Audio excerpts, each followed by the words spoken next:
Moment symbolique et spectaculaire, le défilé militaire du 14 juillet de cette année a démarré vers 10 heures sur les Champs-Élysées par l'arrivée du président de la République française Emmanuel Macron. Au total, quelques 6 300 personnes ont défilé, dont près de 5 000 à pied. Le spectacle a mobilisé 64 avions, un drone, 25 hélicoptères, 200 chevaux et 181 véhicules motorisés. L'édition 2022 signe le retour des festivités après 2 années de célébration en format réduit. Nous avons assisté pour la première fois au défilé du 14 juillet à Paris. Notre fils participait au défilé et nous avions à cœur d'y être tous ensemble. Voilà. Et c'est une vraie renaissance après les 2 années de confinement que nous avons eues. J'ai trouvé que c'était très beau, très majestueux et c'est très agréable de pouvoir être invité en tant que service civique parce qu'on se sent vraiment reconnu dans notre rôle et j'ai trouvé que c'était incroyable.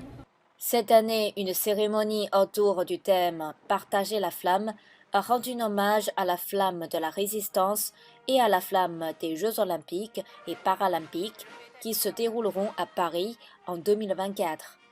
Bon, pour moi, partager la flamme signifie partager le combat de la résistance, partager le combat de la Révolution française, de la libération avec les restes de l'humanité. C'est un beau relais. Toute la flamme, c'est tout un symbole dans la culture religieuse et puis dans la France et les Jeux Olympiques qui arrivent en 2024 sur Paris. C'est formidable. Je trouve que c'est un symbole de jeunesse et de renouveau et de ferveur. Je pense que pour moi, partager la flamme, c'est peut-être retrouver un peu cette fraternité après le Covid.